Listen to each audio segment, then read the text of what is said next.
What's up, everybody? Welcome to the Simple Dad podcast. This is episode 3. I am your host, Quincy Forte, and I am joined by my fancy co-host, Mr. Remon of the Urban Advocate. And then today we have a celebrity in the building, world-renowned mayor of Oak Cliff, Mr. Suave Burgandy on the line. What's up, Suave? Greetings to all of you responsible adults listening with us on today. I hope this finds you well rested and possibly rejuvenated by the end of this program. On your iPhone or Apple product.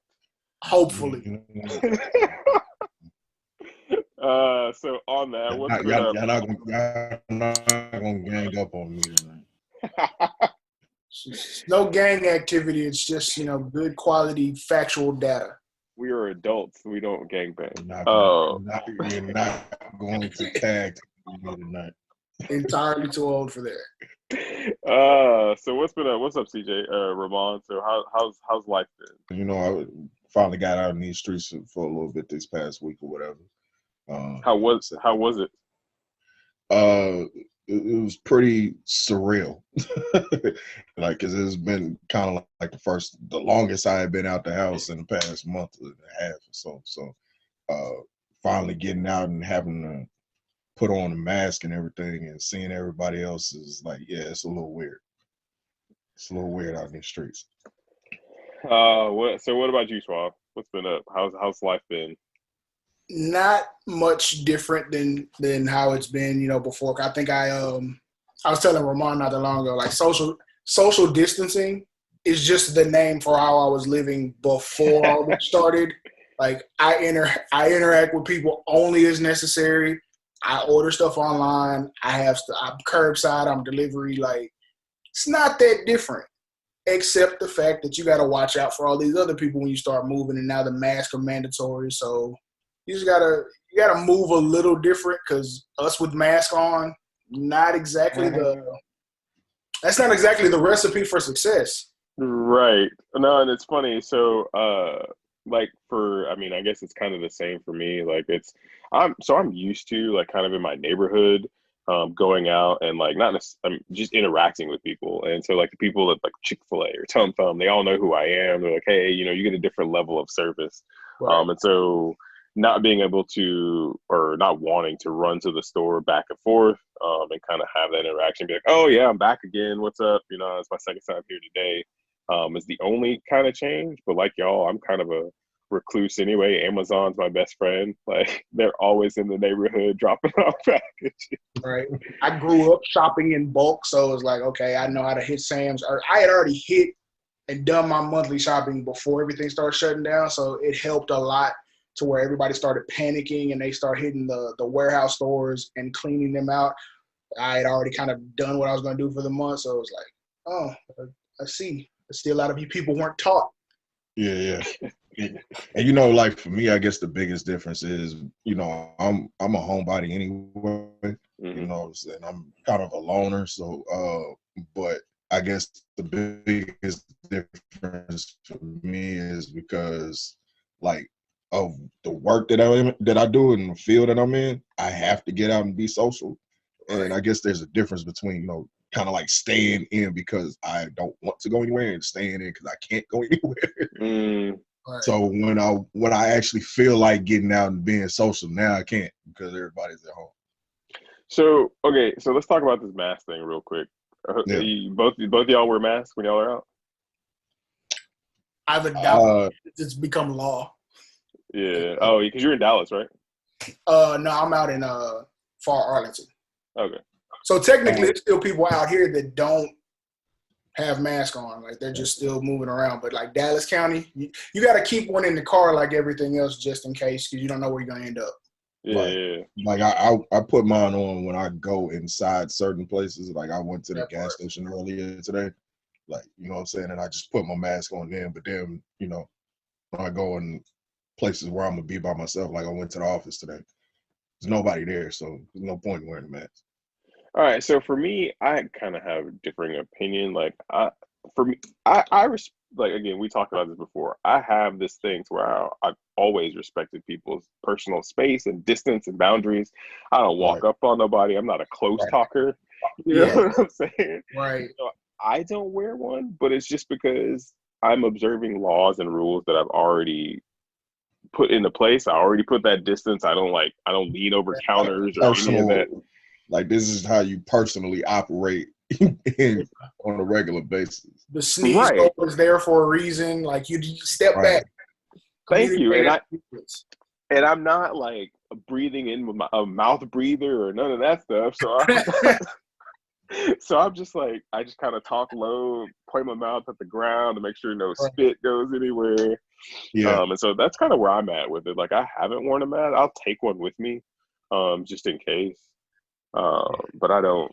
That's more so where I'm at with it. Just take one with me, because yeah, I'd rather have it with me.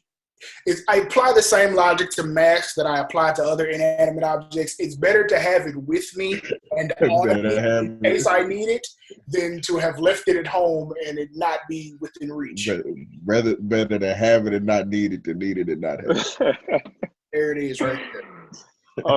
Okay, so with that, let's talk about this level kind of paranoia that this whole thing brings. And I don't know, I don't think we talked about it on a podcast yet, but I went to an establishment, a grocer, the other day, and I'm walking through the aisles, and I'm not really paying attention. I'm kind of like zoning, right? But I'm thinking about the stuff that I need to grab. And like, this lady sneezed, and she sneezed, but I was looking in that direction, but I wasn't looking at her. And so I guess she felt persecuted because I heard her say, I have allergies. And I was like, yo, I wasn't even looking at you. Nobody asked you for a qualifier. It certainly has people a lot more, they're a lot more aware of what they do in public. Oh, yeah. Sure. So a lot of people that normally would kind of move obliviously and just do things, they're a little more conscious of themselves, which is probably going to be a good byproduct going forward. But at the same time, it's just everybody's already sensitive, and then to another level where they're hypersensitive now. So it just creates a lot of awkwardness especially when you're out and there are a lot of people, because some people have social anxiety. Right. Yeah. Like I got a text from a homie Logic, and he was like, "Man, you notice how like now when you out in public and somebody sneezes, nobody says bless you." Everybody scatters to the other side of the building. They're particles. I can't be around here. But I think Charlemagne said a cough is like the new gunshot, the new mass shooting. Like, if you cough in public, like, everybody's like, "Down, get down." Right. That's pretty accurate. And then I was gonna say, so think about the idea that it's kind of transitioned from there are these things and waves that transition from like where we focus our what do you call that? So we focus our kind of not racism, but our sort of bias or whatever, right? And so like first it was race, or it was that dude's overweight, that person's overweight, I'm fit, whatever, you know what I'm saying? But now it's like, oh, they're sick. And so now we're all this unified front against this the sick population, or if you have some sort of ailments. And so it's kind of interesting how beliefs and human behavior shifts depending on the issue at hand. It's everybody wants to belong to something, you know. Everybody wants to have their opportunity to sit at the cool kids table, whether they say it or not. So like everybody wants to be like, oh, I'm not a part of that group. Like, there's something wrong with them over there, not me. I'm a fan of whatever team is in the lead. Like, you're just kind of front runner about it. So, I'm not sick. I don't have any underlying illness conditions. This doesn't affect me like it affects you guys. But you know, we're in this together. Yeah, no, that's true. That's very true. And now with this whole pandemic, it's also interesting how COVID has surpassed Jesus in popularity. There's no religious wars or religious battles. Everything is COVID or non-COVID. Right. Yeah. That is it's quite interesting. Then you see people that kind of use it as, again, trying to find a group to belong to feel like you're better than another group. They'll because a lot of institutions of worship have been closed for the moment. Mm-hmm. It's like it takes those people who don't really buy into religion or don't believe in religion. It's their chance to finger point. Like, if you really believed, you'd still go. Like, I'm covered in the blood of Jesus. Right. No, they're gonna cover you with a sheet. They're gonna cover you with a sheet, and then they're gonna zip you in a plastic bag. Don't play with these people like this. Yeah, that's so crazy. It's wild, man. And then also, like, I was on Instagram earlier, and like apparently like one of the married twin sisters had sent out a tweet talking about something to the effect of like, pay attention to the people who checking on you during this pandemic and everything like that. Like, and somebody had responded to it. They're like, yo, it's a pandemic going on. Like, this is the wrong time to be testing somebody's loyalty. Like, you completely narcissistic. I haven't checked in on anybody other than you. Like, I don't call people that I haven't called, and because I haven't called you before. Why would I call you during a pandemic?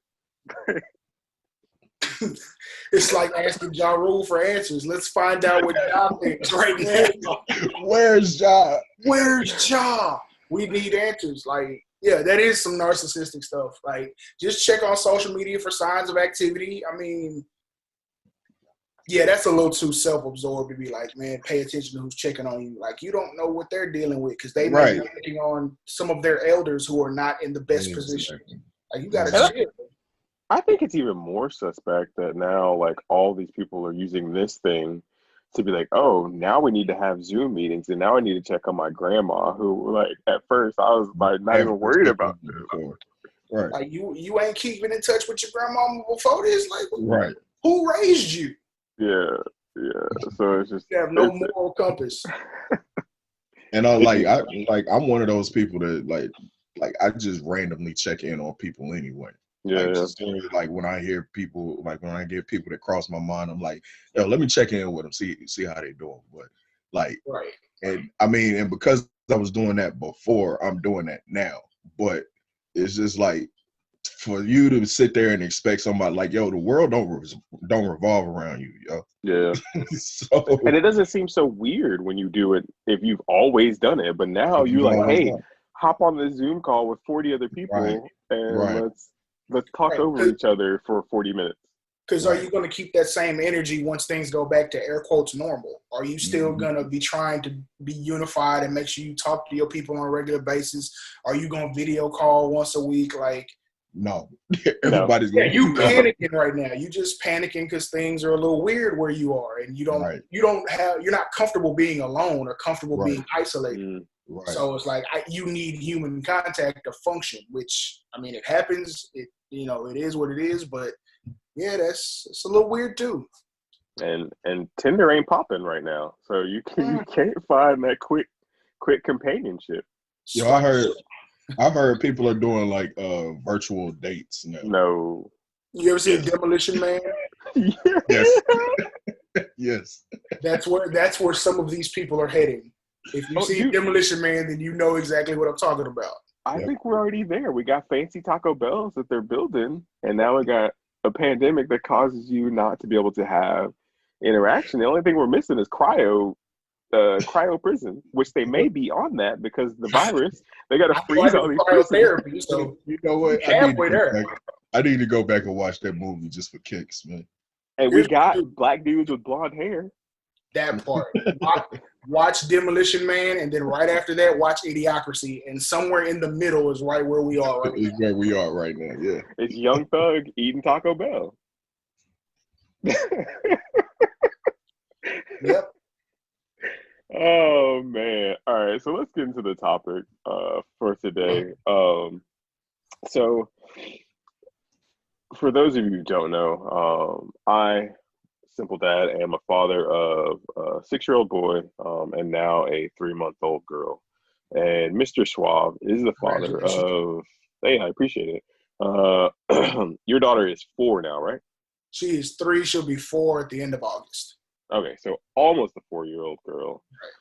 So we both have different experiences. My experience was obviously a boy dad first, and then we're blessed with this beautiful baby girl, which has been a shock and awe experience all in itself. And so Suave has experienced that first. And so let's talk to you kind of about your experience as first transitioning into parenthood, but then transitioning into parenthood as a girl dad. Like, what are the thoughts that you had as soon as you first hold this sweet angel that can do no wrong? Time stops. Like when you first hold her and you look at her, and it's like literally time stops. Like nothing moves, and you're just locked in on new life. And it kind of takes a while for it to settle in, where like you realize like I'm not just a human being anymore. I'm a father. It took me a little while because everything was moving so fast. But even me transitioning into knowing I was going to be dad, my father had just passed the January before. So right after he passed, I find out I'm going to be a father. So it was a really emotionally tense time and everything. So it was a lot of different things and emotions going on. It's like, okay, I'm burying my father, I'm getting married, and now I'm a father to a girl, where the whole time I kind of thought I was having a boy, to be perfectly honest. Then we found out we're having a girl. It's like, how is this gonna work? Yeah. And then for her to get here, and you whatever defense mechanisms you have before you have a girl, they melt away times 10. So if you're, put it like this, if you're a firearms enthusiast on your own time, it's times 10 when you become the father of a girl. So like all of my protective nature, like it goes to another level than even what you might assign to your wife. Right. Just because you pretty much figured that your wife can handle herself. She can defend herself physically within reason. But when it's a child, it's like there's a whole different level of concern. So it just heightened all my, protector senses that were, just kind of lying dormant. But it's been an experience. It's been a growing experience. She's me that doesn't take no for an answer. And that's like, and okay. and absolutely adorable. Right, that part. Like, yeah, that part. Did you find the softer side of yourself? Like, I mean, because it's kind of a sensitivity that you probably, I don't know if you knew that you had that sensitive side, but like, it's probably a new discovered, like a sensitivity at a completely different level. It is. You kind of, like, I have a lot of women in my family, so it's, what's up, babe? Come on, say hi since we're talking about you. Hi. Oh, look at you. Go finish eating. I'll be in there in a minute. Close the door. Gracias. So that type, you see how everything right changed? on time, right? Everyone, now you're watching video, you see exactly how I went from like 60 to dial it way back. Then it's like that all the time. So, it's a huge level of sensitivity that kicks in. I kind of knew it was there just because of my upbringing and, have so many female members in the family and female friends. So it's like I already have a more enlightened way of dealing with women. But then, when she comes along, it's like you really do. You start thinking about the relationship you want to have with your daughter and what kind of adult she would end up being because of it. Mm-hmm. So in previous lines of work of mine, I've seen where I've seen where like the not so great relationship with the father figure has adverse They end effects up. later in life. Yeah, where they Yeah. end up. So it brings me back to like Chris Rock stand up. I have one job: Yeah. keep her off the pole. Yes. And that starts with being sensitive, being receptive, listening, you know, just being there for her for whatever it is she needs without necessarily trying to make everything about me all the time.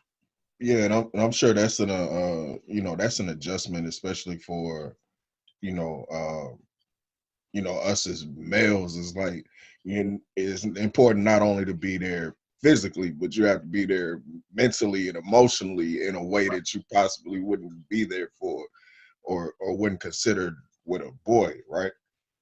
Right, because Yeah. like you can be in the house, but not physically, not mentally be locked in, or you can be there so she knows like there's a man here or there's Right, a father here, but we don't ever interact. Like he doesn't play, he doesn't read to me, he right, just doesn't interact with me in a way that would let me know that I'm cared for.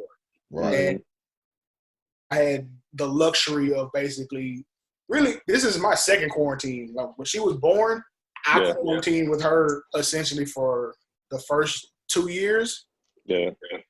So we didn't do the whole, we're going to send her off to daycare and not have, and basically have her form her bonds with someone else. Like she was home with me, and I had the luxury of being able to work flexible hours and do flexible different projects so I could be there for her. Right.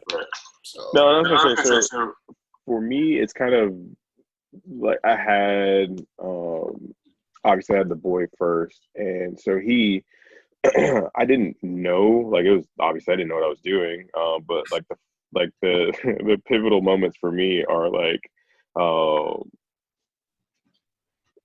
so the first diaper change. Like for the boy, I was like, hey, I know what I'm doing. I understand all this hookup. I know what to do. But then the girl, I was like, yo, what is this? I don't. And I'm like looking at my wife like, what? This is different. Like I don't want to break any of this. I don't want to do. I don't have the manual for this. I don't know how this works. First couple of months, it was like, okay, mom, you're home, so I'm just gonna watch you until things get to a point where I have to take over. But yeah, it was like, at first it was like, look, I'll hold her. Yeah. Everything else, I'm going to hand her to someone more experienced. I'm glad you said that. Like, you no one has a clue what they're doing. No. When they have their first child. I had not the slightest idea. Not even a little bit. Yeah. And you just have to play it by ear. And it's like, it's one of those things like every time she would run a fever, I'd be like, oh my God, we got to go. Do we have to go to the hospital? Like, I sort of panic, but not really. It's like, you don't know how to deal with this. Like, this isn't a puppy where, God forbid something happened to the dog. You just get another dog. You don't have that option here. Yeah. So you got to make sure you care for it responsibly. And then that's like, for me, it was hella stressful. Yeah, no, and it's funny because I tell people whenever we first knew we were going to have Andrew that it was like, well, they're like, are you ready to be a dad? And I was like, well, I had a cat for 6 years. I've kept that alive, so it should be like the same, right? And and now my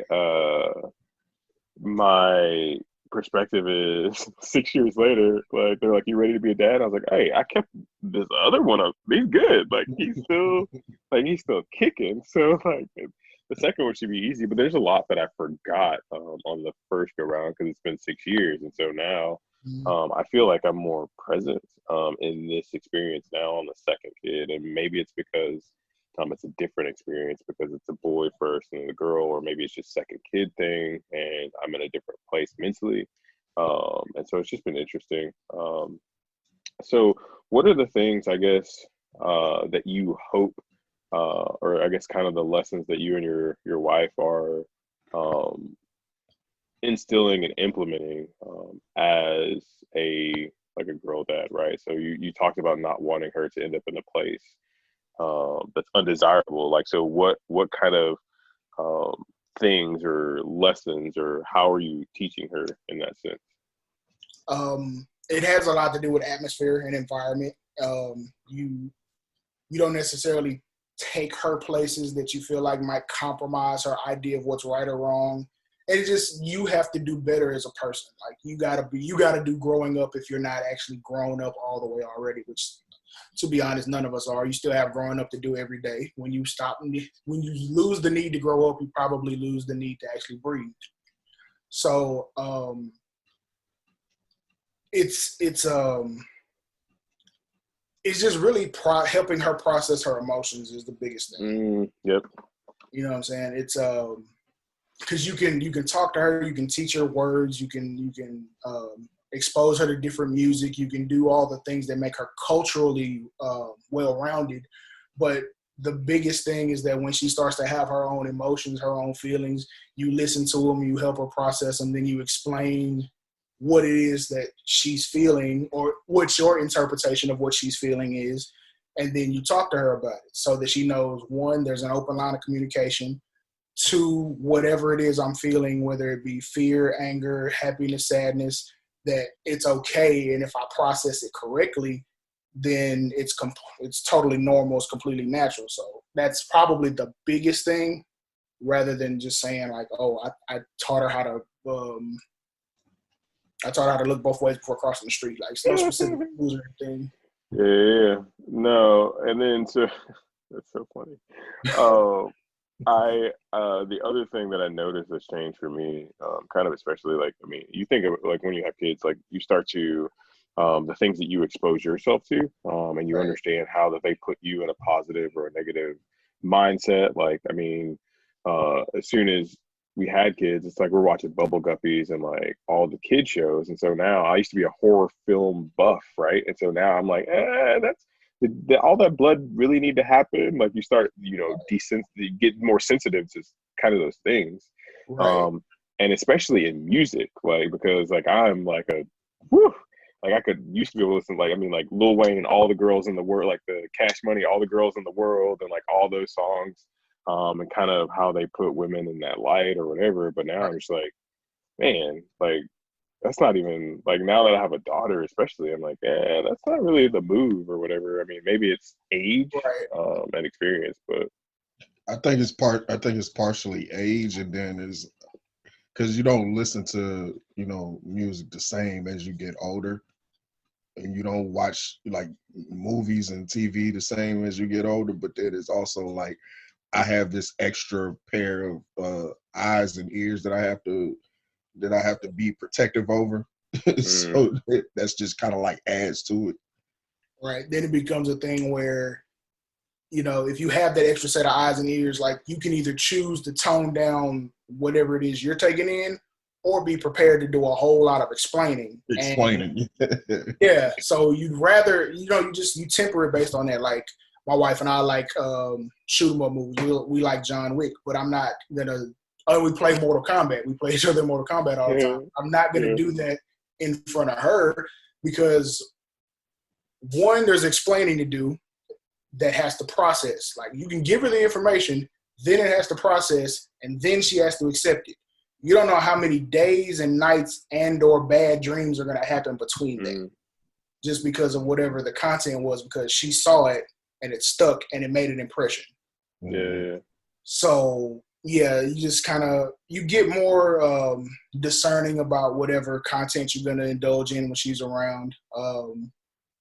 You just try to be a little bit more responsible, but at the same time, you don't necessarily want to shelter her too much. Yeah. Because at some point she's gonna get some content when you're not there. And that over-sheltering turns into freshman college girls who lose their mind. Yeah, there's that. And I have experienced that. I used to play exactly a lot of those. I think all three of us have. Yeah. Some very close friends, others, I used to play songs for them. It's a lot. So, I mean, that's kind of the place kind of where you're talking about where I'm at as well, as to where we don't, like, and like Andrew, like, he can hold conversations with adults, oftentimes he doesn't conversate with kids his own age well. Even in after school stuff, he had a fourth grader come to his party, and the fourth grade parent was like, is that a little weird that you're hanging out with a kindergartner? But like once you talk to him, they're like, oh, well, yeah, he holds like adult conversations. So it's legit. And so we're kind of in that same vein to where I don't want either one of my kids going out and seeking validation and information from somebody else. I want to kind of walk them through the journey too, right? I mean, it's kind of I think it's our duty as parents and CJ and Remon as an uncle, right, to be like, hey, let's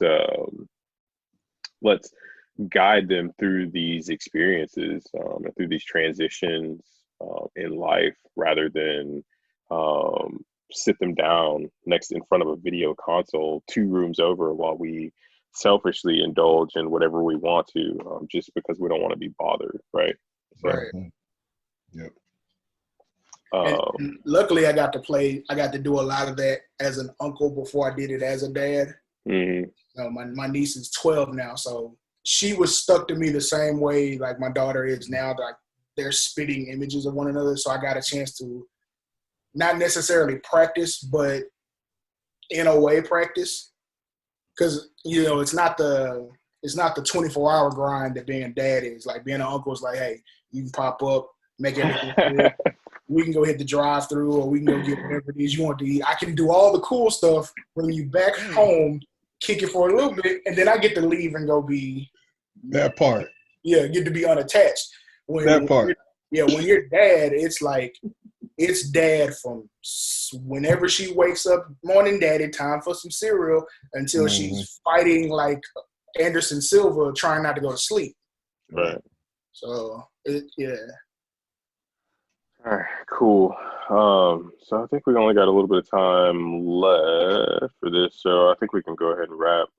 Suave, man, it's been a pleasure having you on. We have to do this. We have to do this again. You let me know when. I'm down for whenever you need me. Because we got a whole other episode kind of in mind with you. And it's kind of on this topic and all that stuff, man. So definitely appreciate having you on. All right. Anytime. Awesome. All right, Remon. You good? I'm good, man. Any parting words? You got one job. Keep her off of the pole, man. And on one job. And on that, we will end, man. Good podcast. Good talking to you guys. Indeed. Later.